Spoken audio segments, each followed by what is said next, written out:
Assalamualaikum warahmatullahi wabarakatuh. Halo guys, perkenalkan nama aku Dewi Suci Setiawati dengan NIM. Ini ya guys, NIM saya. Oke, di sini aku mau tutor ke teman-teman nih. Bagaimana caranya membahas soal-soal ini? Kebetulan di sini aku ada beberapa soal. Di antaranya sebenarnya banyak soal-soalnya, tapi aku di sini mau membahas 5 soal, yaitu ada soal yang pertama, ada soal yang kedua, ada soal yang ketiga, soal yang keempat, dan soal yang kelima. Di sini aku mau translate dulu. Oke, karena kita mungkin adik-adik semua yang lagi belajar kan untuk menyelesaikan soal seperti ini perlu transit ya teman-teman. Jadi aku mau transit. Oke. Mungkin kita mulai dari kita translate dulu ya teman-teman. Kita akan bahas soal yang pertama nih. 3 muatan titik disusun seperti ditujukan pada gambar P23.11. A. Tentukan vektor medan listrik yang dimiliki muatan 600 NC dan 2300 NC bersama-sama terbentuk di asal. Dan yang kedua adalah tentukan gaya vektor pada muatannya ini teman-teman. Oke, kita bahas yang pertama. Mungkin teman-teman semua bingung nih cara penyelesaian tuh gimana. Jadi kita bisa mulai dari partikel pada asalnya membawa muatan positif, yaitu ada 5 NC. Gaya listrik antara partikel ini dan min 300 NC. Partikel yang terletak pada sumbu min Y, mana min Y ini? Partikel yang terletak pada min Y akan menarik dan menunjuk ke arah Y, ditujukan dengan F. Oke, mungkin teman-teman banyak kebingungan, tapi kita coba dulu. Gaya yang dihasilkan harus mengarah ke kuadrat ketiga, seperti yang ditujukan pada diagram VR, meskipun muatan pada sumbu X lebih besarnya. Jaraknya dari titik asal adalah 3 times lebih besar. Sudut kecil dengan muatannya lebih besar.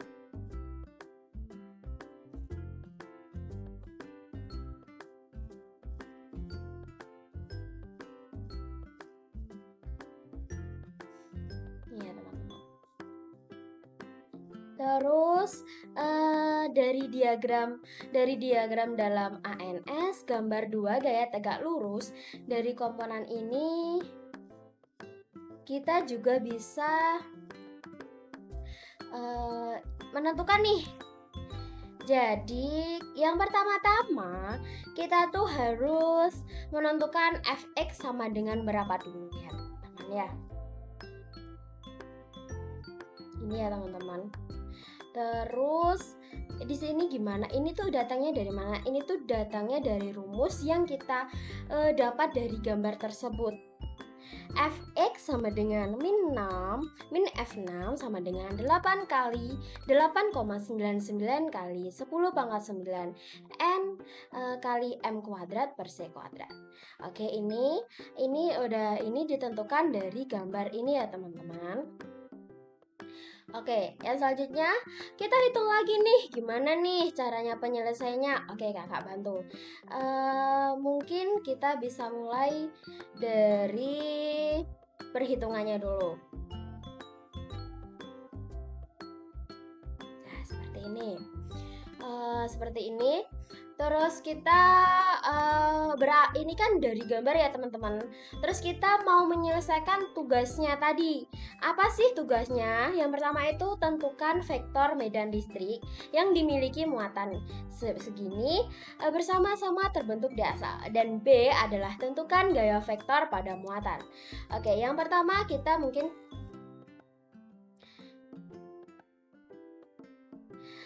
bisa menentukan gaya tegak lurusnya.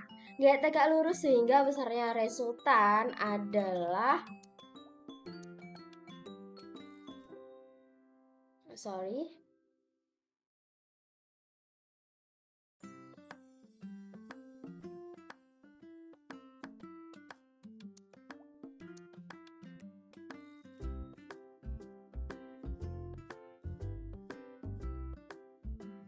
Kita mau mencari gaya tegak lurus sehingga besarnya resultan adalah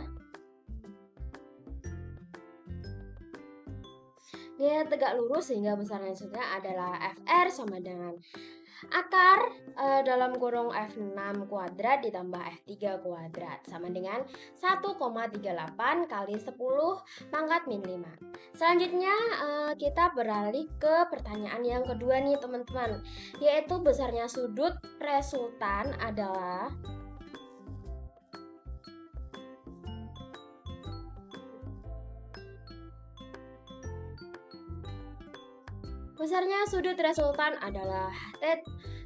theta sama dengan tan pangkat min 1 dalam kurung F3 per F6 ya, yang menghasilkan 77,5 derajat. Oke, jadi kesimpulannya gimana nih? Oke.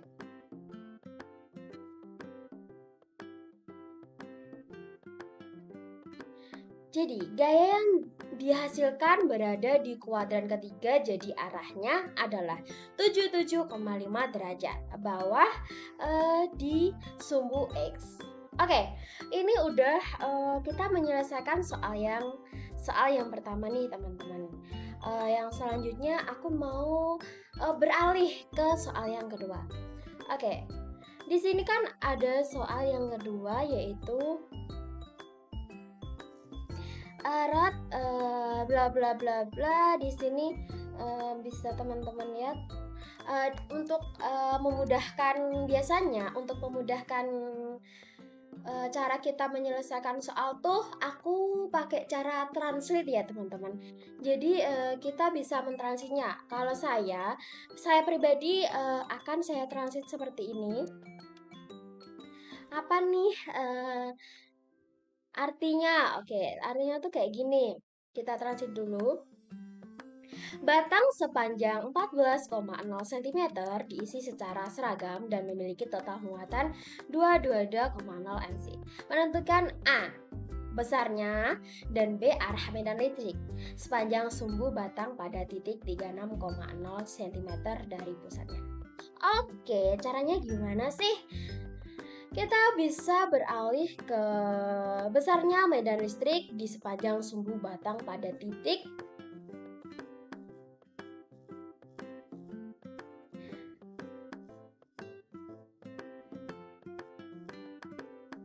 besarnya medan listrik di sepanjang sumbu pada batang pada titik 36,0 cm dari pusatnya sama dengan berapa? Oke, kita ini kan rumusnya. Ini kan ada rumusnya sama dengan K kali H per L kali R ke acan dalam kurung L per D sama dengan 9,0 kali 10 pangkat 9 dikali min 22,0 kali 6 10 pangkat 6 per 0,14 kali arkan dalam kurung 0,14 per 0,36 sama dengan min 33 sekian. Oke, untuk menentukan di sini kan ada beberapa arah medan listrik adalah ke arah batang karena muatan negatif. Itu maksudnya gimana sih? Maksudnya gini teman-teman.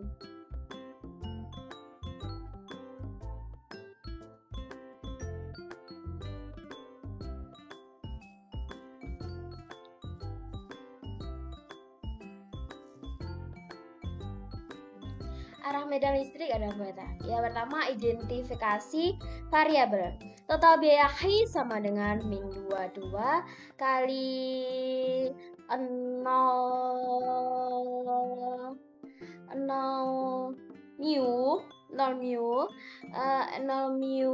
mu kolom sama dengan min 22 kali 0 kali 10 pangkat min 6C. Panjang batang L sama dengan 14 T0 cm. Jarak dari rod ke enter D sama dengan 36 36 cm sama dengan 0,36 meter. Biaya persatuan panjang adalah lambda sama dengan L per D. Konstanta kolomnya sekian. Ini kalau konstanta kolom tuh udah ada patokannya ya teman-teman. Udah ada patokannya untuk menghitungnya. Kita diminta untuk mencari kekuatan medan listrik E pada titik 36 cm dari pusat batang. Yang selanjutnya kita dapat pengaturan integral untuk medan listrik. Apa sih pengaturan medan listrik? Pertama, perhatikan sebuah elemen yang sangat kecil dengan panjang dx pada jarak x dari pusat batang. Ruas ini mempunyai muatan dhi. Selesaikan integralnya. Caranya seperti ini. Kita selesaikan integralnya. Integral tersebut dapat diketahui berbentuk apa yang integral standarnya adalah arkan X per A memecahkan integral memberi E sama dengan K lambda arkan dalam kurung L per 2D plus arkan dalam kurung L per 2D. Oke, yang selanjutnya evaluasi arah. Arah ditentukan oleh tanda muatan. Dalam hal ini muatan negatif sehingga medan listrik diarahkan ke batang. Dan yang selanjutnya, cincin bermuatan seragam radius 10,0 cm memiliki muatan total 75,0 mmc. Tentukan medan listrik pada sumbu cincin pada A 1,0 cm, B 5,00 cm, dan C 30,0 cm dari pusat cincin. Oke, kita mau selesaikan bersama-sama nih. Caranya gimana nih? Oke, akan kakak bantu. Caranya seperti ini.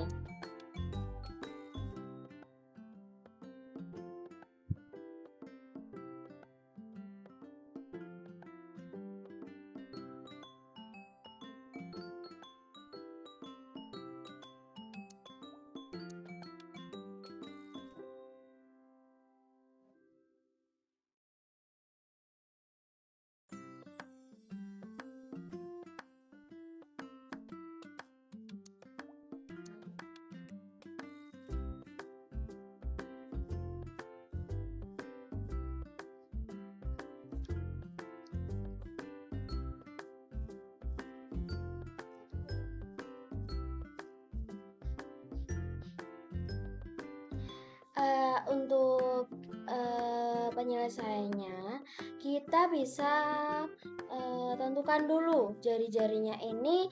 Jari-jari cincin bermuatan seragam adalah 10.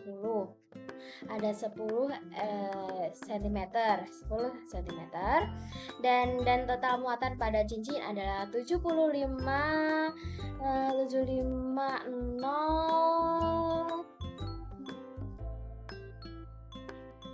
mikrokolom.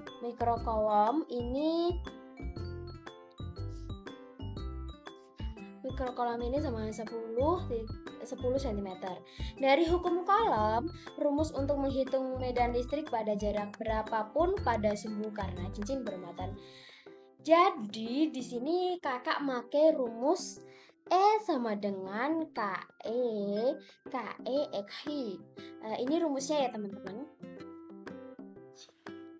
Ini rumusnya. Sebentar, mungkin kakak mau pakai beberapa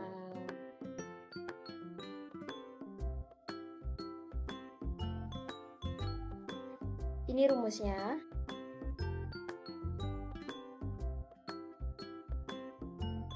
Kita masukkan dulu angka-angkanya sama dengan 8,99. Dari tadi kan kakak udah bilang K itu udah ditentukan, sudah ada patokannya. Jadi K itu 8,99 kali 10 pangkat 9 N kali M kuadrat per C kuadrat. Oke, ini angkanya kita masukkan dulu. X-nya berapa, Y-nya berapa, dan per X kuadrat plus A kuadrat pangkatnya sekian. Di mana kita memilih sumbu X di sepanjang sumbu cincin. Medan sejajar dengan sumbu diarahkan menjauh dari pusat cincin di atas dan di bawahnya. Kita tentukan dulu AT-nya berapa, AAT, BAT, dan CAT. Untuk AAT-nya X sama dengan 0,0100 M. Ini angkanya kita masukkan.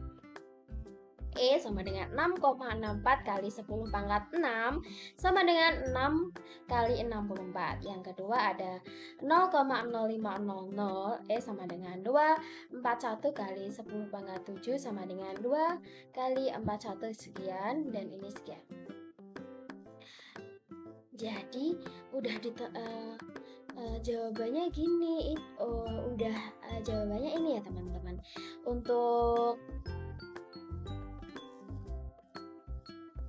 Untuk yang pertanyaan yang A tadi kan kita menyuruh temukan medan listriknya jika ada 1,00 cm, 500 cm, dan C 30,0 cm. Jadi kita ubah dulu cm ke meter. Terus kita hitung. Kita masuk. Jadi kita kan ini kan tadi kan berasal dari 1,0 cm. Terus kita ubah nih ke meter, jadinya 0,0100 meter. Jadinya berapa? E sama dengan 6,64 kali 10 pangkat 6 IN per C. Yang selanjutnya adalah soal yang keempat. Oke, soal yang keempat. Example bla bla bla bla. Kita transit dulu di sini.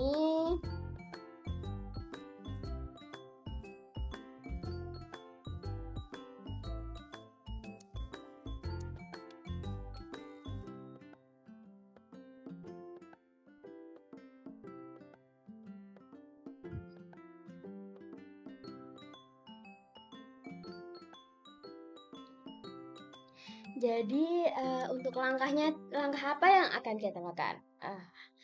Contoh 23.9. Menurunkan ekspresi yang tepat untuk medan listrik pada suatu titik pada sumbu Dix yang bermuatan seragam. Pertimbangan Dix radius R 53,0 cm yang memiliki muatan terdistribusi merata 15,20 MC dan A. Dengan menggunakan hasil contoh 23.9, hitung medan listrik pada titik pada sumbu dan 3,0 meter dari pusat. Yang B, bagaimana jika? Jelaskan bagaimana jawaban untuk bagian A dibandingkan dengan bidang yang dihitung dari perkiraan medan dekat E sekian. Kami memperoleh ungkapan ini dalam contoh 23.9. Dengan menggunakan hasil contoh 23.9, hitung medan listrik pada titik pada sumbu dan 30,0 cm dari pusat Dix. Bagaimana jika?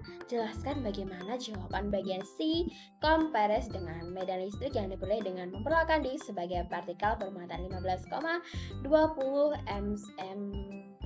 m kolom pada jarak 30,0 cm. Pertama adalah menghitung medan listrik pada titik sepanjang Dix dengan jarak 30 dari pusat. Untuk ini kita menggunakan persamaan medan listrik dari sebuah muatan, yaitu ada E dalam kurung sigma per 2 epsilon per 0 kali 1 min Z per akar Z kuadrat plus R kuadrat. Ini tuh rumus ini sifatnya udah paten ya, di mana sigma adalah densitas muatan permukaan Dix sama dengan 15,20 mu kolom dalam kurung pi kali 3,00 cm kuadrat sama dengan 0,0538 mu kolom per cm kuadrat. Dan Z di sini adalah jarak dari titik ke pusat Dix.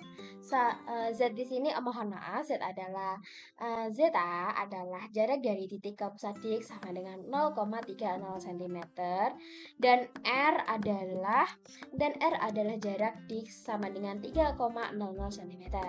Mensubstitusikan nilai-nilai ini kita dapatkan E sama dengan kurung buka 0,0538 mu kolom per cm kuadrat per 2 kali 8,85 kali 10 pangkat min 12 C kuadrat per Newton kali M kuadrat kali 1 min 0,300 cm sekian. Oke. Dari sini, terus kita yang kedua ada membandingkan hasil di atas dengan pendekatan medan dekat E. Sama dengan sigma per 2 epsilon 0. Dengan menggunakan nilai sigma yang sama kita dapatkan sekian, kita hitung ya teman-teman. Terus di sini hasil ini sangat dekat dengan hasil perhitungan lengkap.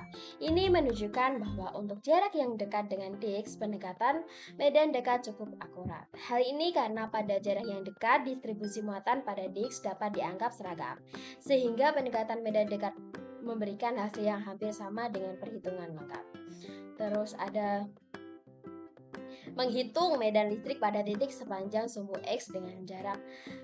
Ini ada ini dengan nilainya sekian kita dapatkan untuk perhitungannya di sini ya teman-teman.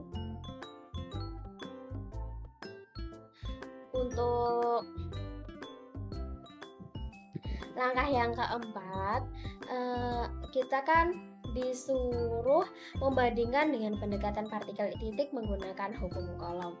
Jika kita memperlakukan Dix sebagai partikel bermuatan 15,20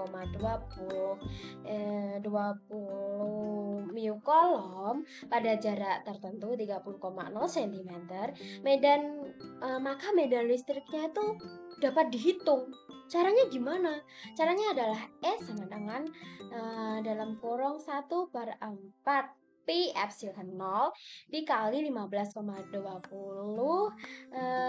mu kolom kali 30,0 cm kuadrat. Jadinya E sama dengan 1,43 kali 10 per NC.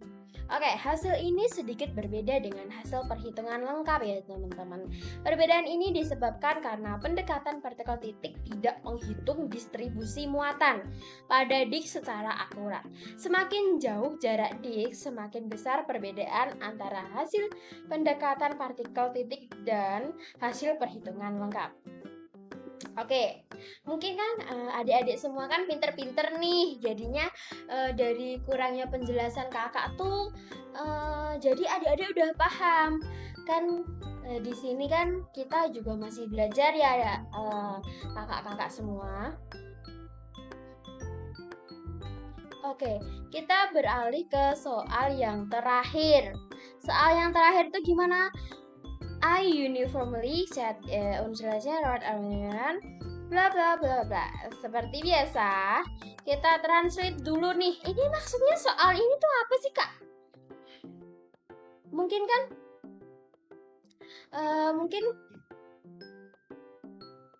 mungkin kan semua kan perlu pemahaman. Kakak juga masih belajar, semuanya juga masih belajar. Kita sama-sama belajar dari beberapa kekurangan-kekurangan. Oke, kita translate dulu nih, apa ya artinya? Kita lalu disuruh apa sih, Kak? Oke, kita coba kerjakan dulu ya. Ini batang isolasi bermuatan seragam dengan panjang 14,0 cm ditekuk menjadi bentuk setengah lingkaran seperti yang ditunjukkan pada gambar UP23.45. Batang memiliki muatan total 27,50 Fc. Temukan A besarnya dan B arah medan listrik di 0, pusat setengah lingkaran. Oke, gimana caranya? Caranya tuh kayak gini.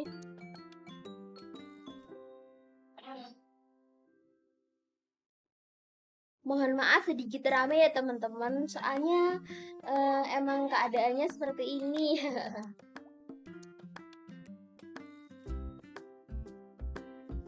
Oke, mungkin yang pertama karena simetri.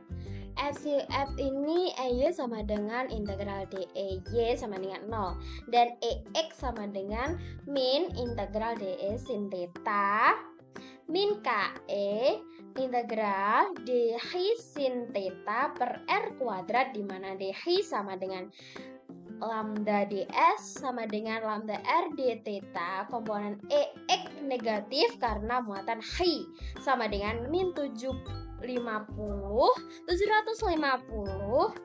mu kolom menyebabkan medan listrik bersih diarahkan ke kiri. Ini untuk perhitungannya, di mana ini rumusnya ya teman-teman, ini rumusnya. Di mana lambda sama dengan min dan R sama dengan L per lambda, sehingga kita dapatkan perhitungan seperti ini. Untuk EX sama dengan min 2KE Hi per L kuadrat sama dengan 2 dalam kurung 8,99 kali 10 pangkat 9 Newton M kuadrat per C kuadrat Pi per 0,140 M kuadrat. EX sama dengan min 216 kali 10 pangkat 7 Newton per C. Untuk besarnya E sama dengan kita udah dihitung ya teman-teman, yaitu min 2,16 kali 10 pangkat 7 N per C, dan arahnya ke kiri karena kok bisa ke kiri sih Kak? Ke kiri artinya negatif. Untuk ini kan di garis itu kan kalau arah kanan itu kan lebih ke positif, dan arah kiri itu lebih ke negatif ya teman-teman. Oke, udah nih dari beberapa soal yang udah kakak udah kita sama-sama belajar dari pembelajaran kita. Mungkin dari penjelasan kakak sendiri kan belum maksimal. Mungkin adik-adik bisa membantu, boleh cari referensi dari beberapa referensi lain dari web-web lain. Mungkin ada dipersilahkan juga untuk komen. Kak, kok gini. Oke, ditunggu ya teman-teman responnya. Cukup sekian dari penjelasan soal-soal dari kakak. Jika ada kesalahan, kakak sendiri mohon maaf. Cukup sekian. Wassalamualaikum warahmatullahi wabarakatuh. Dadah teman-teman.